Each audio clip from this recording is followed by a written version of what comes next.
Machine. Hello there, my name is Claire Lim and welcome to Hot Pod Time Machine. This is the podcast where myself, along with a special guest, explore a decision from their past which changed the trajectory of their future for the better. Now, without further ado, let me introduce this episode's lovely special guest. It's actor and streamer, it's Amelia Rose Blaire. Hello, Amelia. Welcome. Hello. Thank you so much for having me. Yay! I'm so glad to have you, Amelia. I wanted to ask you, first of all, when I sent you through the email for the idea of this podcast, because it's brand new, this is the second episode only, what did you think about it? What was your first impressions? My first impression was, yeah, what a great idea. This is so cool. I mean, I love talking to you. You're such a wonderful person, and you always ask such awesome questions, and this is an amazing topic, and I was just so thrilled that you asked me. Yeah, we met. Now, for those who don't know, who are listening in or watching on YouTube, we met at a convention. I think it was MCM, and I think it was 2018 or 2019 or something. I think it was 2019, yeah. That's right. And that year, I think I interviewed you guys like 3 or 4 times. It was ridiculous. It was the best, honestly. I feel so comfortable and just at ease with you. So I am grateful that we've gotten to talk to each other so many times, and I am thrilled that you want to talk to me again. It's so lovely. And it was lovely to see you at so many Comic Cons. Now, you know, I know that you guys aren't quite ready to come back to it, but what do you miss the most about Comic Cons? Oh, well, definitely seeing everybody. Everyone's at the most amazing thing about going to the Comic-Cons and seeing our community is their relationship with each other, and watching everybody do switch and watching everyone connect with one another. That has been by far the coolest thing. And meeting people for the first time and being like, I know you've been in our chat for years, and now here you are in person. I love it. And your community are so lovely. They came out, it was November last year, 2022, to Birmingham, and it was your lovely UK community that came out, and they came to almost all of my panels and sat in the front row. And they're like, so good. They're the cutest people. They're just so lovely. And they all miss you very much. So we hope that we have you back in the UK soon. And I miss them too. I mean, you guys, through streaming and gaming, you guys have got to connect to so many people, and that's actually what we're going to talk about tonight. Tell me about the decision that you made that changed the trajectory of your future. Well, hands down, it was video games. How I fell in love with video games, because I did not grow up playing games at all. We had a Guitar Hero when I was in high school, and that was about the extent of my gamingness. And then when my husband, Bryan Dechart, got cast in Detroit Become Human, and then I ended up getting cast in it afterwards, he was like, we're going to play this game, and we should play it on Twitch. And I was like, I don't want to do anything live. That sounds absolutely terrifying. And I'm not a gamer, so you play it. And I had no idea how that decision was going to radically change my world, and also open up my mind to, and my heart to, games in a way that I just could never have imagined. Now, before we get right stuck into games now, let's go back a little bit and talk about wee Amelia when you were small. Now, do you have siblings, Amelia? Have you got siblings? I do. I have a younger sister. And so there was no games in the household at all, or was your younger sister into games? No, we didn't have any kind of gaming consoles until we got into high school, and Guitar Hero came out. That was like the thing that broke my parents. They're like, okay, you can have a Guitar Hero. But I would play Mario when we would go to a friend's house, but mostly it was just watching them do it. So I when we first started playing games together on Twitch, Bryan had to make a little cue card for me because I didn't know where the buttons were. So I'd always have to look down to see where's triangle, where's circle. And so he had to make a little cue card so that I knew. So that's just an example of how new I was to games. What did you like when you were younger, or even before you really got into games and got cast in Detroit Become Human? What was your impression of that world as an outsider? How did you feel about it? I mean, I honestly thought that it was all Grand Theft Auto and Street Fighter. I thought it was all about just like fighting and like tearing up the world. Yeah. So I didn't really I didn't really I wasn't curious about it. Yeah. I think that's most people's impressions, because I think some of the biggest games in the industry are the games that you've mentioned, pretty much. Yeah. And they're not so much, although Detroit Become Human is great, it's got a brilliant community behind it, huge fan base. Those kind of games, those immersive worlds, aren't the ones that get shown on the sort of mainstream media. And the mainstream media like to take the games that are the most violent, the most ridiculous, and go, this is what a gamer is. Why do you think that is, that they don't look beyond the Grand Theft Autos of the world? Well, I think that a lot of the story-driven games, which is what really changed me, those are maybe newer. And like when I was, growing up in the late 90s, early 2000s, those games were not as prevalent. And so I think the ones that rose to the top were the ones that, had a lot of shooting. Exactly. So, and I think there's like I know that the larger demographic is still skewed towards male leaning, but there are so many sort of female identifying people now that absolutely love games. I grew up with games, so I was oh my God, like me and my brother were like gamers, like we were huge gamers. So to be able to stream on Twitch and just play Spider-Man for 2 hours, I'm like, this is great. Like, you're like, this is real? This is real. Like, I'm actually doing this and people are enjoying watching it. But when you met Bryan, your lovely husband, Bryan, so he was a gamer, I assume. He was always a gamer, yes. Right? Okay. Mm-hmm. And so when you guys met, did he try to get you into games before you got on stream, or before you got the Detroit Become Human stuff? No? No, no, he didn't. It wasn't until he decided that that we should stream on Twitch that he was like, maybe you would like this game, Crash Bandicoot. And so that was the game that I first started playing on. And I was like, okay, I understand how you can be really into this. And I definitely very much enjoy playing that game. And he's like, okay, well now, do you want to play some of Detroit? Okay, circle, square. So yeah, that's it. It was a slow entree to gaming. And you know what? That's the best way, especially if you've got someone that cares about you and wants to share that world. I think that's probably the best way to do it. I love how he was like, take this small snack. Now take this larger snack. Just nibble on it a little bit and you'll be absolutely fine. Now, yeah, I remember being like, I keep dying. And he's like, that's the point. You have to fail in order to learn how to succeed. And so getting over that hump of like, it's not working the first time. Why can't I get it?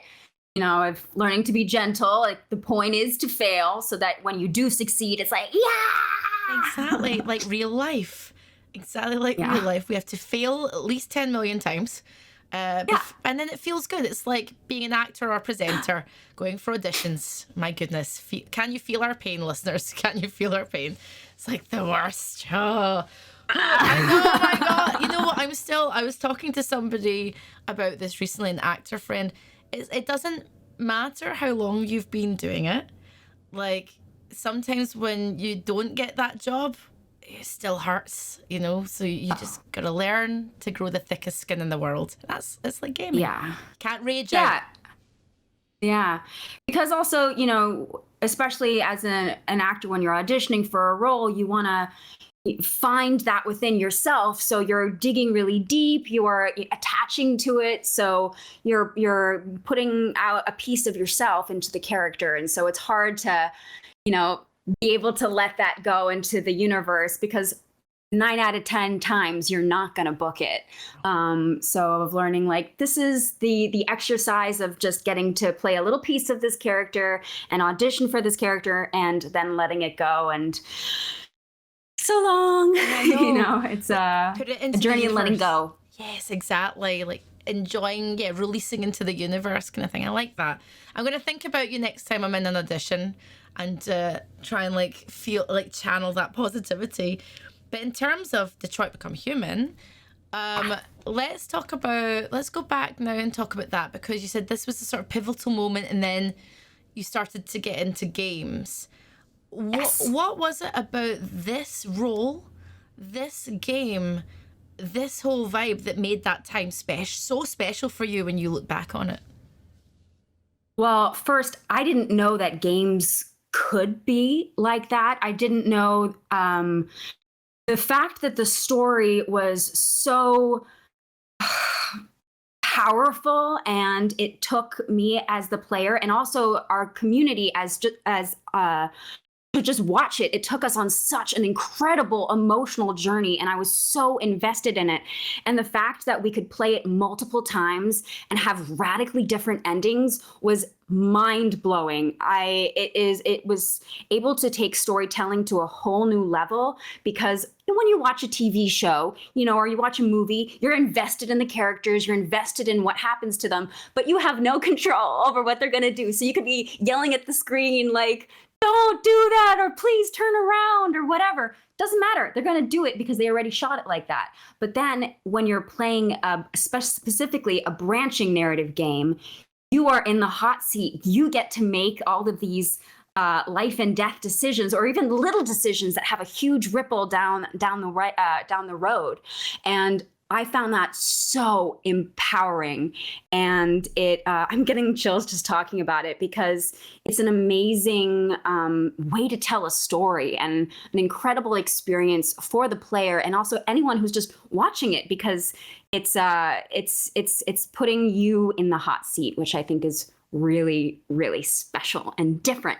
100%. So I didn't know that games could do that, and Detroit opened my mind to the huge possibilities of storytelling in games. As an actor, because obviously as an actor you are a storyteller, as an actor you're channeling the story, the character, it must have been an incredible journey for you to be able to go, okay, this is not just the one direction for me as an actor to go down, I can play it in all of these ways. Did you feel that way as a creative person as well? Oh, yeah. I mean, the fact that you get to play multiple options of, if my character makes this decision, how does this play out? If my character makes this decision, how does this play out? And it's so much fun to get to explore these different sides and layers of the same character. And that was just so thrilling. And then getting to play those options afterwards and see how it all played out, and what it feels like to be having the control and making these big life and death decisions. It was empowering. And I mean, I can imagine, so when you're, from an acting standpoint, researching a role, getting into the role, understanding the layers of your character, were there any difficulties there? Because there's so many options, because in life, options change who we are. There's inflections in our characters. We can become depressed, bad, better people.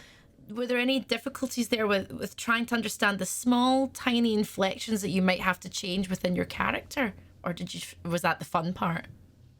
Well, for my character that I played in Detroit, the Tracy's, she was motivated by one thing and one thing only, and that was love. Yes. And so no matter which path she ended up going down, that was the thing that was pushing her. That was the thing that was driving her. So either she was succeeding in her mission to be able to fulfill this love and have this love and protect it, or she was failing. But either way, that was her driving force was love and her freedom to love. Let's talk about the aftermath of Detroit. So you've done the game, it's successful. The aftermath, you're streaming it, and now when is the moment for you, or both of you, streaming it together, where you're starting to feel a shift in the waters? You're starting to feel there's a change, community are coming on board, you're now being immersed in this world. Was there a point where you thought, wow, this feels good and weird, but good?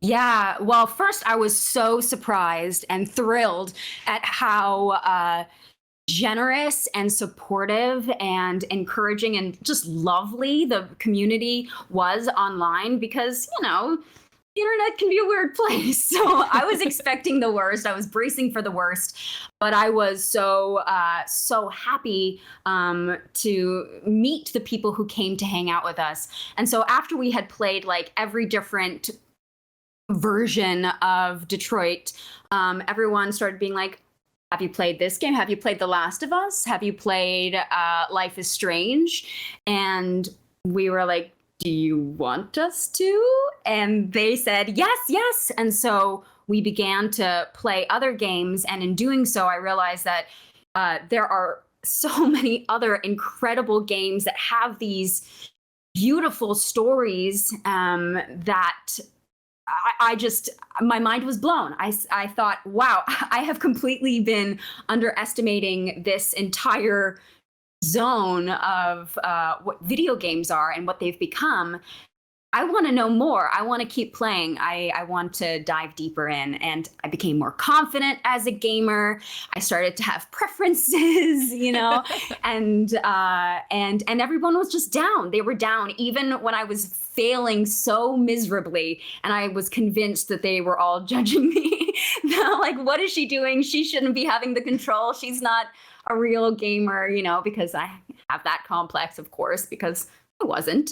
But they were just so supportive. And so I continued to push myself and go to this place that was scaring me, which was feeling like I was falling on my face in front of a bunch of people. And they continued to support me and say, let's move on to the next one. Let's keep playing. And so we kept playing. I think it's that breaking down that stereotype of, number one, people online, because not everybody's a horrible troll. There are horrible trolls, but not everyone. And also what a gamer is, because even though I grew up and I would consider myself as a gamer, when I started streaming, I still felt like it was, I don't know, I think I suffer from imposter syndrome all the time anyway. Exactly. Yes. It's called being in the creative industry. It's just, let's talk about imposter syndrome for a moment, Amelia. When do you feel it the worst, and how do you deal with it?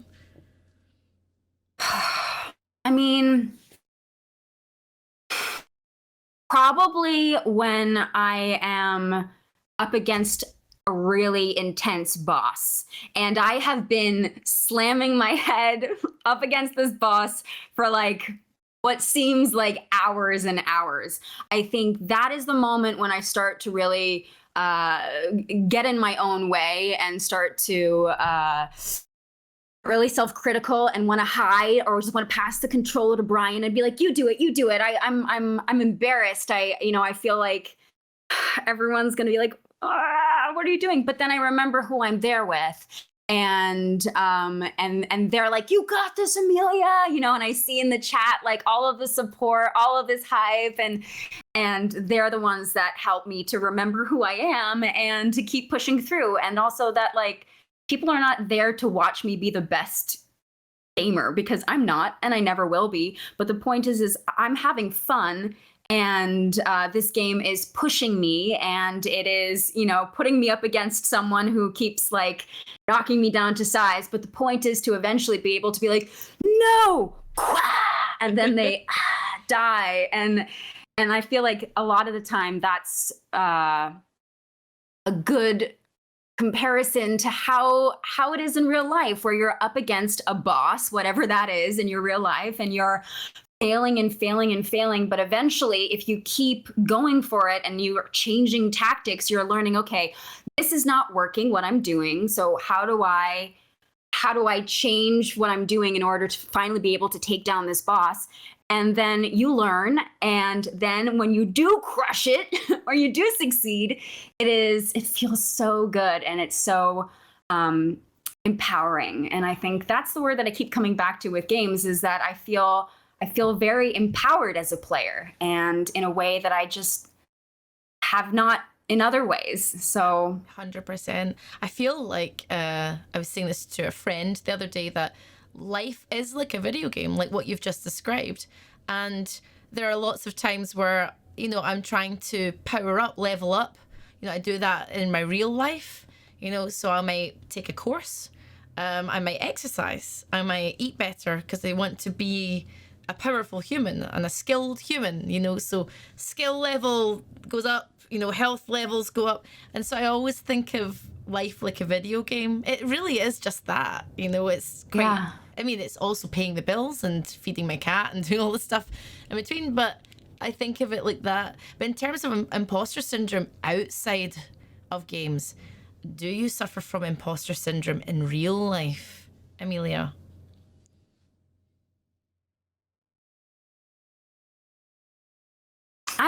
I can't think of something that I'm like, yes, I definitely feel like an imposter. I think I surprise myself a lot. Like like we have some things that we're doing this year that are definitely pushing us outside of our comfort zone. Like we are doing new things. It feels like we're pioneers, of like charting, going through uncharted territory. And I feel in that I can get in my own way because I feel afraid, or I feel like I'm not going to be able to succeed, or that I'm not good enough.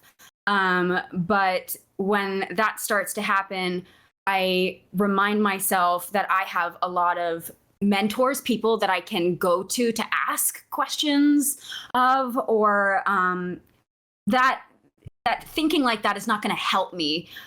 Something that I've been really focusing on for this year, especially, is to be gentle with myself, because I am my own worst critic, and I've had the realization that we all are our own worst critic. And so if we're our own worst critic, we can also be our own greatest heroes. And so when I start to feel myself doing this, or, beating myself up, that I have to flip the script on myself. And how do I help myself? What can I do to be constructive, to not sink into this darker, mind frame? Because I've spent so much of my life beating myself up, and it's never helped me. I mean, sometimes it's good to look at it and say, all right, this is not working, and I have to acknowledge that it's not working. But if I focus too much on what I'm doing wrong and how I can't, I only sink deeper and deeper. And so I have to be my own greatest hero and say, okay, this isn't working. This is failing. That's okay. Let's see how we can flip this script. It's funny that, I completely identify with what you're talking about. I think on the outside, people think I'm quite confident and chatty and whatever. But inside, I can be a ball of nerves. I'm very introverted, actually. And like everything I do, I go, oh, I look terrible there. I sounded bad, or that wasn't my best work. And why do we do that to ourselves? Why is it so hard to say, I love this about myself. I love that about myself. I don't know why it's so hard. Why do you think it's hard for us as humans to just love ourselves, Amelia? Oh gosh, what a question. Why is it so hard as humans to just love ourselves? Well, I think a lot of it comes from comparison. Honestly, I think it's comparing ourselves to others, and and feeling inadequate in that way. Because also the fact that you just shared that you are an introverted person and that you have a lot of nerves in you. I never, ever, ever would have guessed that. Just meeting you, knowing you, like you project such confidence. So, I feel like we all, in a way, put on some kind of mask, some front of how we want to present ourselves. And I think especially also in social media as well, people do that even more.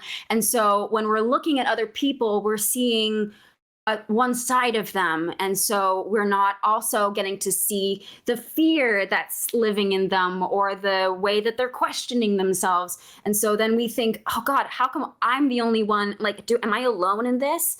And what I've really come to understand is that we are all going through something. Like everyone has a boss that they're up against. Everyone has a demon that they're trying to take down.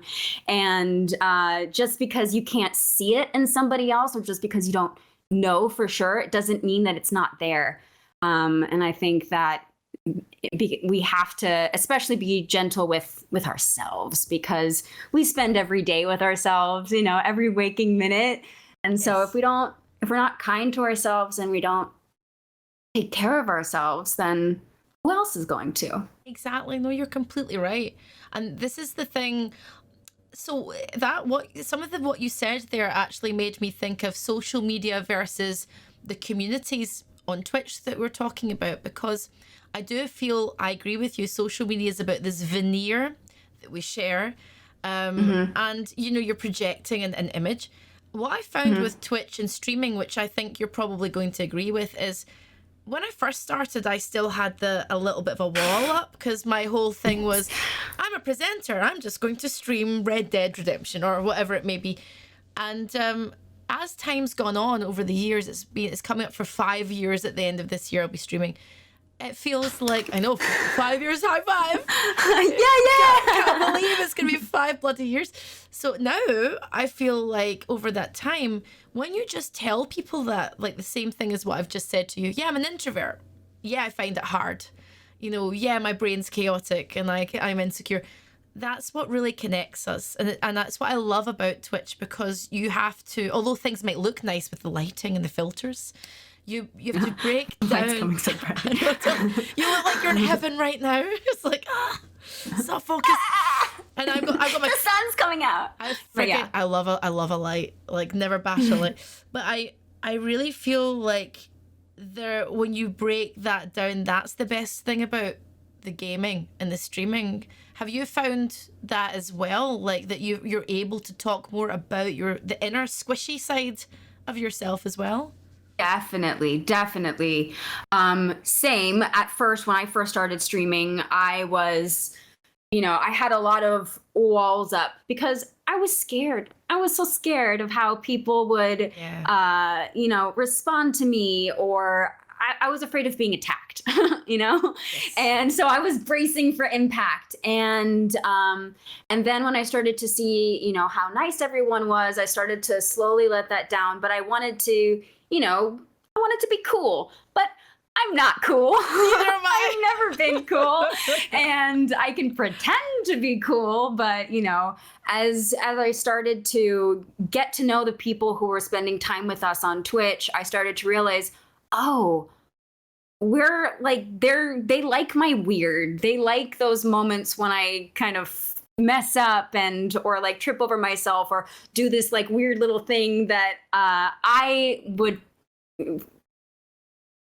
go to like friends, then I started to realize like, oh, these people, they're my friends. They're making me feel safe and confident in order to let my weird flag fly, and they're embracing it. In fact, they like that more than when I'm, putting on my cool. So as we've been streaming also for 5 years, we recently just celebrated our 5-year anniversary of streaming. I feel like those moments of vulnerability are really where we can connect on a deeper level, because it's just, there's that relatability of I'm not alone in this, or there's someone who wants to listen to me or feels the same. And it's those human moments that I think are so essential, because we're all feeling it and it can feel like we're alone in it. But if we share, then we realize we're not alone, and we can talk about it. Exactly. As you know what, I grew up, like the way that I was brought up was to not share your feelings, and to be very closed. It's just the way it was, and that's nothing bad against the way I was brought up. It's just everyone's household and family are different, and mine were like, no, you get on with it, you don't get squishy, you don't talk about emotions and feelings. It was like a scary thing.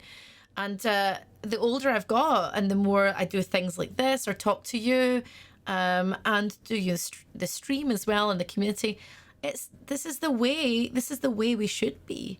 I think it's abnormal to hide yourself, and I feel like a lot of the time when I'm in normal company, as we'll call it, where I have to be a real adult, whatever that may be, I feel like I'm hiding myself, and it almost feels, I don't know if you feel the same, but I can be a grown-up, but I feel very strained, like it drains me a lot, and I'm like, yeah, okay, you're working on it, you're like actively working. Yeah, it's like the mask, and I'm like, oh, how are the kids, how's the job, okay, and what I want to do is sing a song and be weird and and like do like weird stuff and like say weird things, and it's so lovely that we've been able to create a bubble, where we can kind of do that, which is lovely. I find now it's harder for me to exit the bubble and go into normality now, because...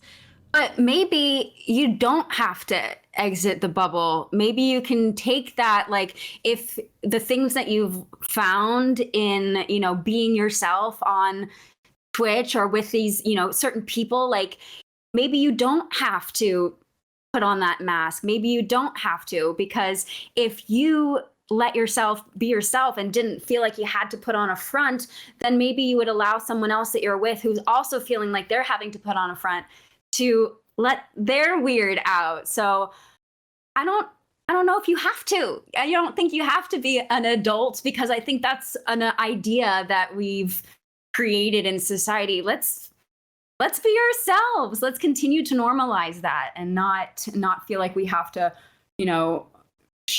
keep our weird or whatever it is for our own little private bubble. Hell yeah. I'm all about that. The bubble. I'm gonna pop those bubbles. We're popping the bubbles here. I'm all for that. Like, I think the older I've gotten, and this whole podcast, the idea behind it was because I've started it 40 weeks exactly till I'm 40. God. So it starts on the week 1, and then week 40 I will, then in the exact day the last episode goes out, I'll be 40. But I found, I know, God, Christ.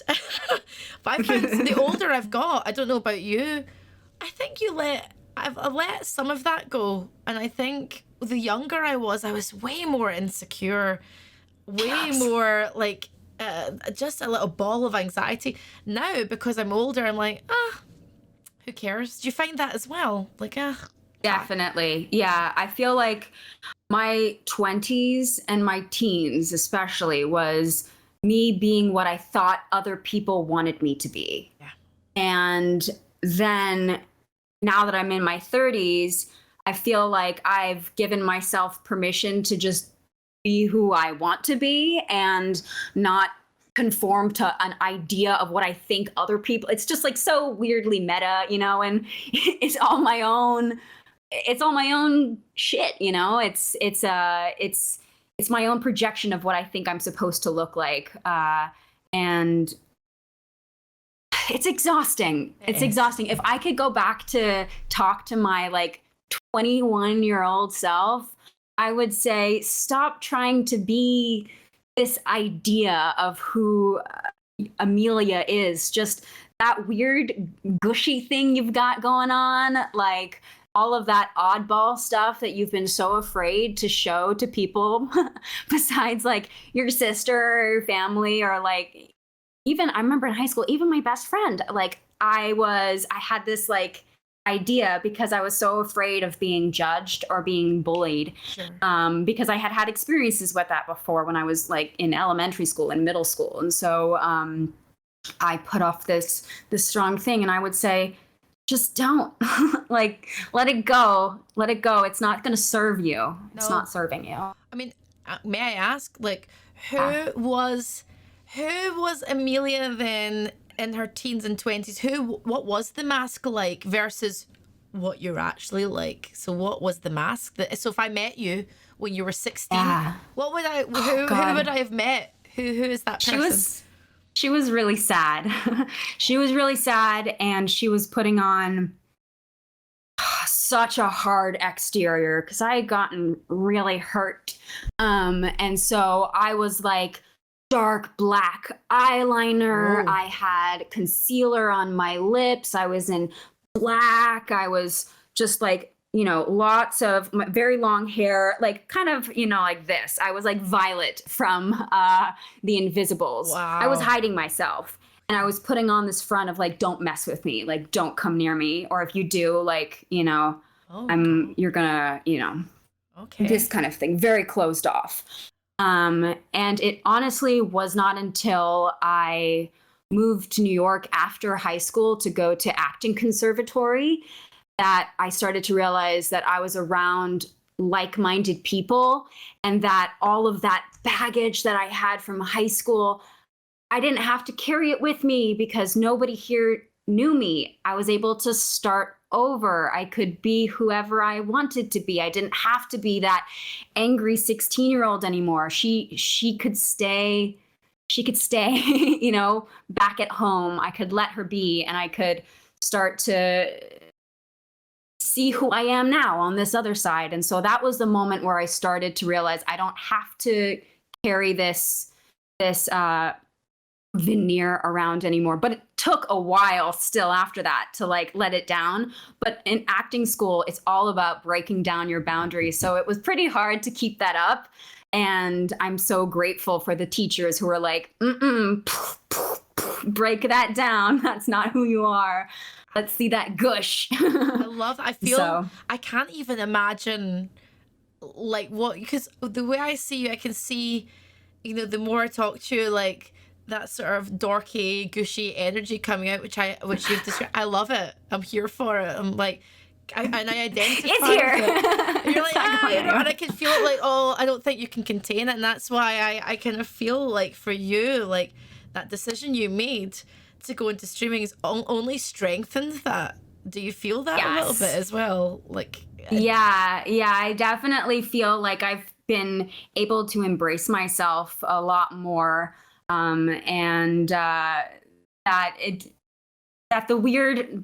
those parts of myself are also the most beautiful parts of myself, even if I have not had that relationship with that part of myself for a good amount of my life. Like now I've learned to love that and embrace that. And honestly, that's a huge part from our community on Twitch, and seeing like in real time them supporting and loving those parts of me that I didn't feel I didn't love. And so I'm immensely grateful for them to have shown me that those parts of me are beautiful. Yeah, and they certainly are.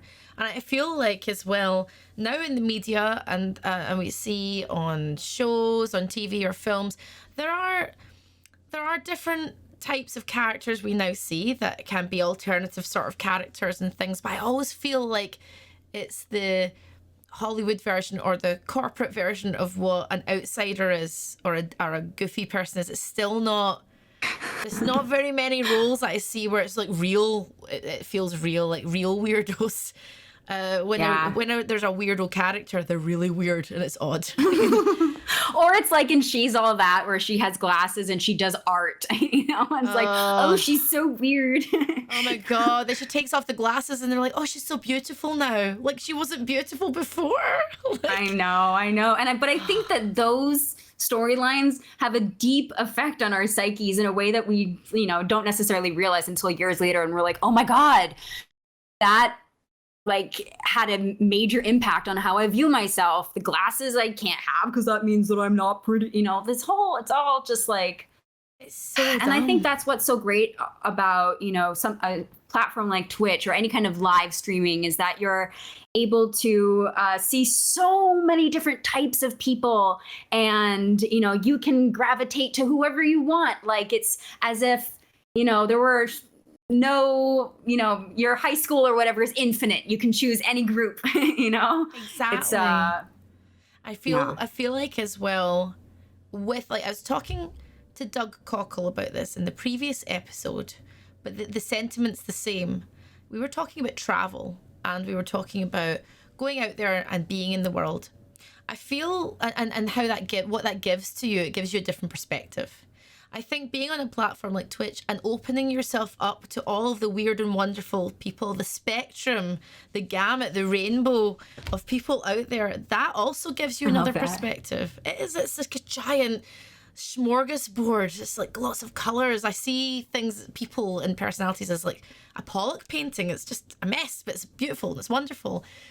And I love that. thanks. I'm smart and I know words and stuff. Yeah, you do. I'm smart and stuff. But I feel like that makes you stronger. It makes you more cultured. It makes you much more patient. Do you feel that there's a lot of people in, I guess, normal life are too closed off to that? That makes them, I guess there's still a lot of closed-minded people out there that are even closed-minded to Twitch. Why are they so closed-minded to something like Twitch and gaming? Well, it might be because when Bryan first talked about, hey, let's stream on Twitch, or I would come home, I remember from acting class, and he would be sitting in front of the TV watching someone else play a video game, and I was like, why are you watching this? This is why. I just didn't understand it. And it wasn't until I started streaming on Twitch with him and we started to watch other streamers that I realized what it actually was. So I think people judge it, just like how I was judging games based on just the few billboards I had seen, or like, the boys at someone's house being like, let's knock her off her feet and then like put her in the what, all that stuff of them playing Grand Theft Auto. It's like that's what I assumed all games were, but I had no idea that it was an incredible treasure trove. Same with Twitch, like you can judge it from the outside, but you have no idea what kind of a treasure trove it is and what beautiful things you can find there. Isn't it so funny how judgmental, even though I consider us not to be judgmental people, I think we're both quite open, liberal, sort of, open to the universe and everything like that. However, we still have our walls up about things. And it's so funny. Like, I still go, oh, I don't like that. Sometimes I go, oh, I don't want to do that. Like, so how would you say, or what is the best way to bring down the walls, or what have you found for you has brought down your walls? I think it's about taking a leap of faith and trying something or doing something, even if it scares you or even if you are unsure about it, because you never know. Like, I never knew that starting to play video games and streaming on Twitch was going to have a radical impact on my life and completely change the trajectory of, what's important to me and how I'm spending my time. I was judging it at first. I was like, why are we going to spend our time streaming games for other people? Who cares? We're not that interesting.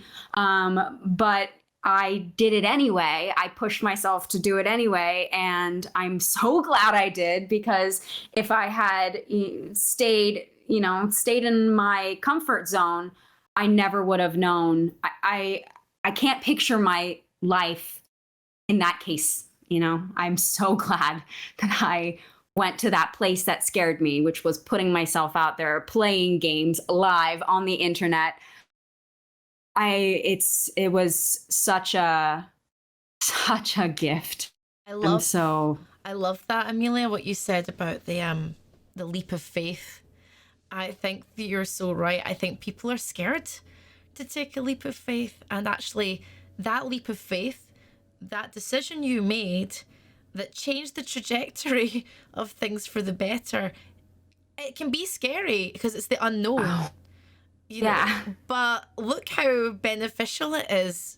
Like if only hindsight were something if we had a vision of the future. But I think that's what keeps people in their cages, and keeps people in their boxes. I wanted to ask you, we might have covered it right now and just by you saying about the leap of faith, but I ask all of the guests this at the end of the podcast. But I wanted to ask, go back to that time, that decision to go back into games. Or to go into games, sorry. What is it that you can take from that exact time that you have brought with you forward into the present? Like a life lesson, a feeling, a vibe. Well, I definitely think the leap of faith, and pushing myself to the place that scares me, that makes me uncomfortable, because of that, now Bryan and I are developing our own video game, which if you had said that to me, like even a couple years ago, I would not have believed it. And so now we're going to get to take all of the stuff from these games that we've loved and that we've been inspired by and that we've enjoyed streaming with our community. And we're going to take all of that stuff and put it into this game that we're now creating. So we're becoming game developers, which is so cool. And then in addition to that, now we're going to be voice directing another video game, which is also something that, is mind-blowing and totally exciting and something new. And so because of that initial leap of faith of doing something that I was afraid to do or I had judgments of, and believing that, let's try and let's see what happens. Now, 5 years later, we are getting like our whole world has changed, and it's centered around games and getting to make games and getting to create these stories that hopefully will take players on an incredible journey, and so that they can learn more about themselves and feel empowered as they hold the controls and move through the stories that we want to tell for them. That's so great.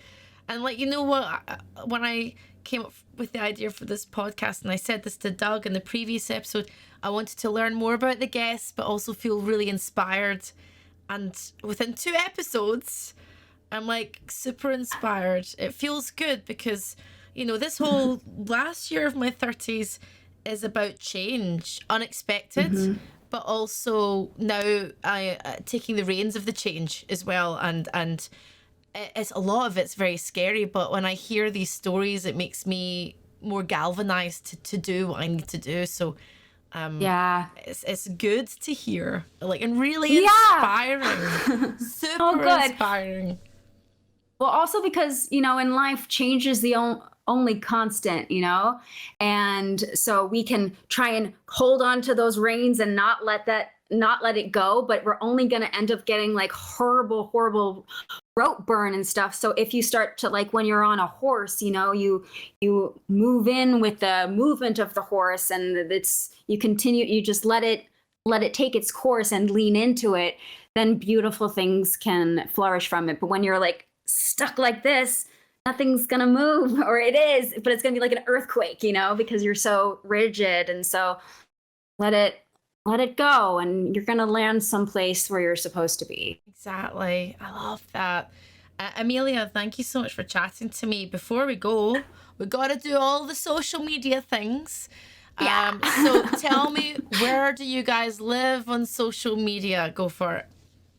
Well, the best place to find us is on twitch.tv/Dechart Games. And I'm also on Instagram, which is Amelia_Rose_Blaire. And then on Twitter, Amelia R. Blaire, because, it's complicated. But we're also going to be venturing into the world of TikTok this year. So official Dechart Games on TikTok.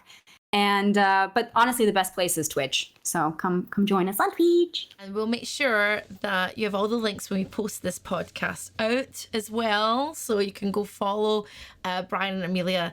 Amelia, you've been absolutely wonderful. I feel super positive and inspired.